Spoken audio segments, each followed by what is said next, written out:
بسم الله. السلام عليكم ورحمة الله. سو دباد أصحابتا ويلكم فريان أصحابي waxaa ii diyaarsan baaquli kadibna waxaan ku shubtay koob bur sidoo kale waxaan ku darsaday haaf bur koob iyo haaf oo bur adi qiyaastii inta ku filan aan intaas igu filan sidoo kale sokortana bakeerigaas ay igu diyaarsaneed waa bakeeri oo wax yar dhiman sidoo kale waxaan ku darsanaa ukun laba xabo oo ukun waxaan rabaa inaan ka sameysto bur shushub ama bur kiis oo taqaanid maasha Allah waa casri qurux badan macaan badan adii caruurtaada ka faa'iideysi wacan qaxwadaada oo karso kaala iska aragaan ku dhaak cari asriyeestaada iyo caruurtaada waana wax iska easy khabiir ma kaarabo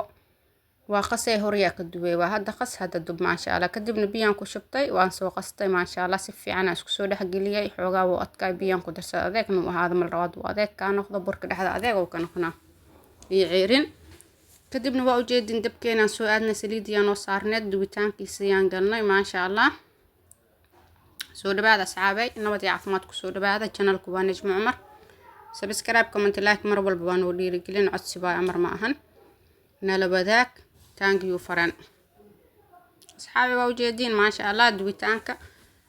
saasan ku soo wadeena qurux iyo gaduud maasha Allah quruxdiisa iyo gaduudkiisa waa u jeedin iyo jileeciisa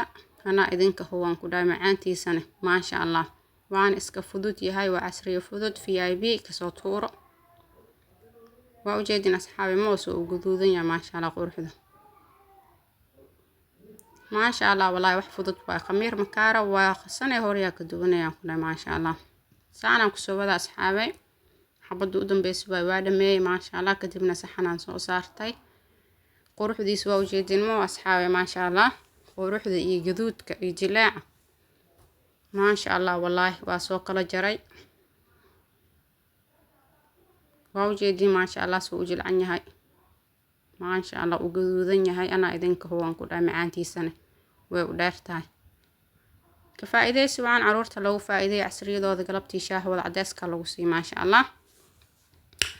soo dhawaada asxaabay insha Allah waxaan idinkaga tagayaa caafimaad iyo khayr waa ku mahadsantihiin garab istaageena meel walba aad joogtaan thank you fareen channelku waa Najmo Umar